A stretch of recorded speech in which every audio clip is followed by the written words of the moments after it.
అందరు కూడా చేతులెత్తి నమస్కరిస్తా ఉన్నాను. గత 25 సంవత్సరాల నుంచి ఇక్కడ సికింద్రాబాద్ నుంచి నేనే కానీ, సనత్ నగర్ నుంచి శ్రీనివాసే కానీ ఎల్లప్పుడూ మీకు కనిపించే వ్యక్తులు మేమే. ఇక్కడ మా తప్ప ఏ బీజేపీ క్యాండిడేట్ కనిపించాడు, ఏ కాంగ్రెస్ క్యాండిడేట్ కనిపించాడు. కేవలం ఎన్నికలు వచ్చినప్పుడే వాళ్ళ ముఖాలు మేము చూస్తూ ఉంటాం, మీరు చూస్తూ ఉంటారు. కానీ ప్రతిరోజు ఒక ముఖాలు కనిపించేది మాత్రం మా ఇద్దరే ఇక్కడ జంటనగర్ లోపల. ఇవాళ ప్రొద్దున అమీర్పేట, సనత్ నగర్, వినత్ నగర్ అంతా నేను శ్రీనివాస్ అక్కడ పాదయాత్రలకు పోయినట్టువి.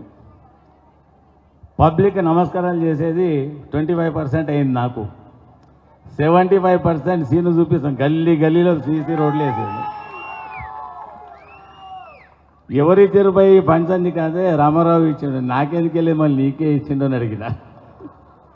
అంటే చెప్పాల్సింది ఏంటంటే సికింద్రాబాద్లో చిన్న చిన్న లేన్లు, ఒక డబ్బా పెట్టడానికి కూడా స్థలాలు ఉండేవి సికింద్రాబాద్లో. సనత్ నగర్లో పార్కులకే కానీ రోడ్లకే కానీ బ్రహ్మాండమైన స్థలాలు ఉండే. ఉన్నా కానీ చేసే వ్యక్తికి సంకల్పం అనేది ఒకటి ఉండాలి.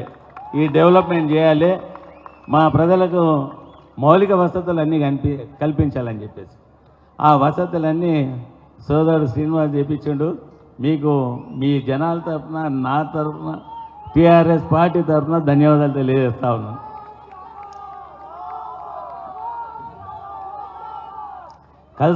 ఈ ఎన్నికలలో మనకు కలిసి వచ్చే విషయం ఏంటంటే జర్రా ఎక్కడ కూడా ఆయన ఎక్కడ కూడా మేము ఎక్కడ పోం, వెనక తిరిగి కొట్టూరు నాంపల్లికి పోవాలి. ఇంకా మేము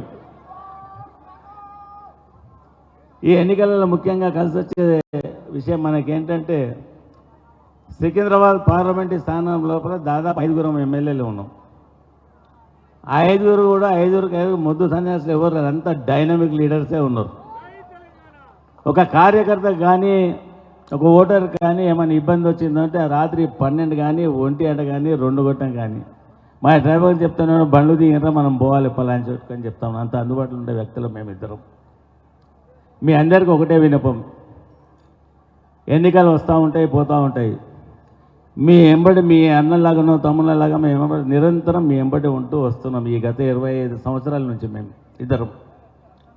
రాబోయే రోజుల్లో కూడా మీ పైన ఈగ వాళ్తే డొక్కలు జీల్చేస్తాం ఒక్కోరు ఎవరే కానీ. మీకు ఇబ్బంది అనే వచ్చే ప్రసక్తే లేదు.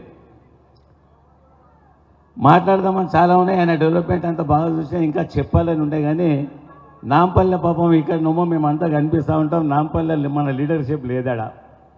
ఆడ కూడా ఇవాళ ఒక రోడ్ షో పెట్టినాం. వాళ్ళు ఫోన్లు చేసి చంపుతూ ఉన్నారు. గంట నుంచి శ్రీనివాస్ చంపిండు మమ్మల్ని, ఇంకెప్పుడు వస్తారో జనాలెంత పోగలరు.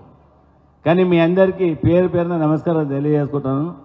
ఎన్ని గంటలు లేట్ అయినా కానీ ఇళ్లలో పని అక్కా జనాలంతా కూడా పనులు వదిలేసి ఇక్కడ ఉన్నందుకు మీ రుణం తీర్చుకోలేని రుణం అని తెలియజేస్తూ మా రామారావు గారిని మాట్లాడాల్సిందిగా కోరుతా ఉన్నాను.